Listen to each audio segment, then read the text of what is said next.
Alright, so little backstory, but for the last 5 hours I've been at work, and considering when this video is dropping, it would most likely have been yesterday for you guys.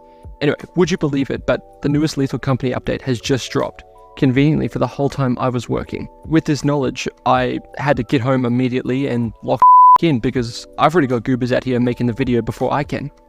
But yeah, the reason I was late is because I had work. I'm sorry, forgive me. Anyway, on to the update. So the new update is version 47, and with it comes a variety of new things. Among the biggest of them is the addition of replayable challenge moons. These are weekly moons that use the same random seed for everyone, based off the current week using the UTC time zone. The profit you make at the end of the challenge day will be uploaded to a leaderboard, so you can compare your efficiency to your friends.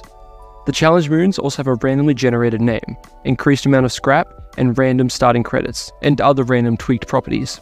The point of this is less for competition and more to give us all a shared experience. It will also give even the most seasoned employees, apparently, a challenge. I have no idea what moons will be generated for the months to come, but some of them will surely be crazier than others. Also, side note, if you're using a modded client, turn off all your mods to guarantee you get the same moon as everyone else. Another feature that they added is the position of random lightning strikes, the destination of the inverse teleporter, contents of gift boxes, and the precise position of scrap items are now deterministic and based off the random seed. They also added the server tag feature for public lobbies list. Type in a tag exactly to filter by servers that were created with that tag. They added a new type of hallway to the factory map type, with them stating, for now I'll continue to add more rooms and variety to the current indoor map types, rather than adding a new map type itself. Changes to existing enemies include the Thumper's movement has been reworked so its animation and acceleration should be more consistent. The Thumper speeds up slightly faster after being hit, but its turn speed drops off more reliably when it reaches high speed. The Bunker Spider now becomes slightly faster when it's almost dead. The Bunker Spider's webs have a slightly larger collision radius. The Forest Giant is more likely to leave the ship alone after chasing a player near it. Slightly increased the audible range of the Coilhead's footsteps.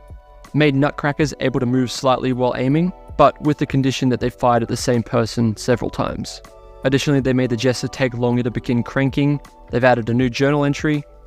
They modified the Bunker Spider file to patch some confusing continuity. And finally, you can now take a small amount of damage when falling from a slightly lesser height. The height damage increases are intended to make verticality feel more important. So those were all the new things that were added, and now we'll move on to the fixes. Alright, so starting us off, they fixed an issue introduced in the previous version where landmines instantly exploded when touching them, rather than waiting for players to step off. They made shovel collisions more consistent. You can now hit enemies around corners and nearby objects without it blocking the shovel. They also fixed an issue which occurred when the masked enemy was interrupted while converting a player, which could result in the player becoming stuck or unable to move their mouse and sync position to other players. In fixing this, it prevented a case where the masked enemy could create dozens of duplicates of the same player if that player was somehow not allowed to die, resulting in chaos. They fixed an issue where items were incorrectly considered as being off the ship by the host if a player walked on the ship with them and didn't drop them. Spray paint should now always disappear from the moon when you enter orbit.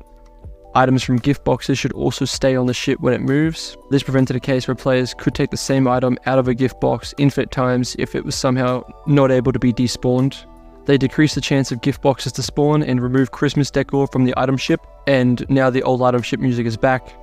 And finally, they fixed an issue where placing the extension ladder in the cupboard and then moving it would cause the ladder's colliders to become enabled even when holding them, which resulted in erratic movement.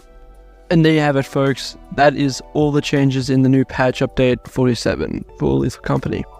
Now, I'm sorry if this video seemed rushed, because it is. I was in the process of making another video. When I got home from work and I saw that the update had come out, I realized that, yeah, I probably should be making this one instead. So, yeah. Anyway, I hope you guys enjoyed, and I'll see you next time.